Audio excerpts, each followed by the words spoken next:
स्वागत है आपका हक की आवाज में। मैं हूं शकील बागमारे। और कितने भगोड़े हैं मोदी राज में। पहले ललित मोदी, फिर विजय मल्ल्या, फिर नरव मोदी, फिर मेहुल चोकसी, अब गुजरात के नितिन संदेशर। आखिर देश में केंद्र सरकार क्या कर रही है? क्या सभी बैंक कर्मचारी इतने पागल हैं कि हजारों करोड़ों का लोन यूं ही किसी को देते हैं?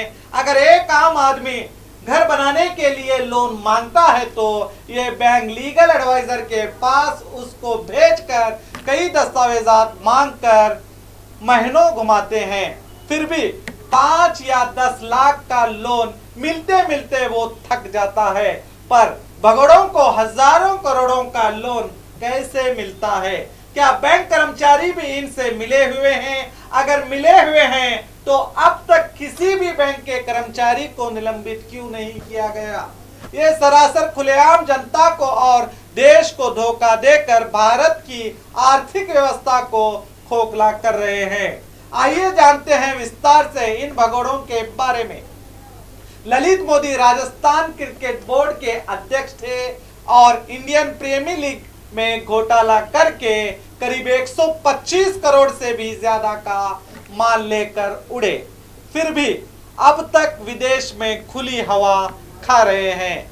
इनको भारत क्यों नहीं लाया जा रहा है, ये सवाल बना हुआ है। और सुनने में आया है कि बीजेपी की विदेश मंत्री सुषमा स्वराज ने विदेश भगाने में इनकी मदद की थी।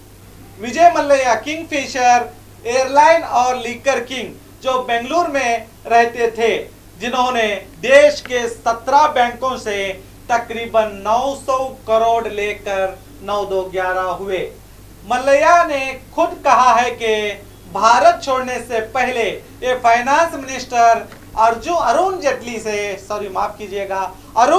से मिले थे। नरव मोदी हीरा ज़ेवरात के व्यापारी हैं जो प्रधानमंत्री के टीम के साथ विदेश की सैर कर चुके हैं।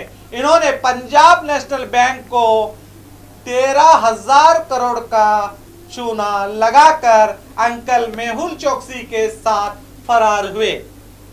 नितिन संदेशर भगोड़ों के लिस्ट में अभी अभी आए, यानी 5 दिन पहले शामिल हुए हैं, जो गुजरात के स्टार्लिंग बायोटेक कंपनी के मालिक जिन्होंने आंध्रा बैंक को करीब 5,300 करोड़ का चूना लगाकर परिवार सहित नाइजीरिया में विश्राम कर रहे हैं। ना जाने ऐसे कितने लोग भागने की फिराक में हैं। इसकी जानकारी सरकार को होनी चाहिए। कब केंद्र सरकार ऐसे घटनाओं को गंभीरता से लेगी? कब इन भगोड़ों को सबक सिखाएगी? कब ये लोग भारत की जेलों के मेहमान होंगे?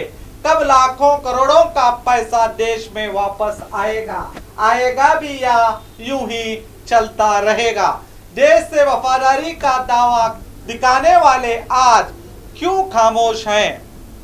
ब्लैक मनी लाने की बात करने वालों को क्या सांप सूंघ गया है?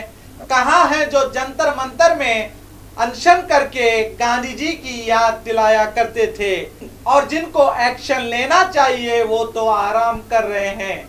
विपक्ष के दबाव पर रेड अलर्ट नोटिस जारी तो होता है, पर आखिर अंजाम तुम उस पार हम इस पार, बीच में दुनिया की दीवार कहकर छोड़ दिया जाता है।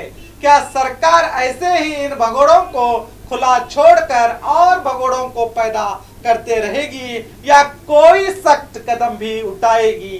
देखते हैं। तो बने रहिए आपका अपना बी न्यूज नेशन के साथ।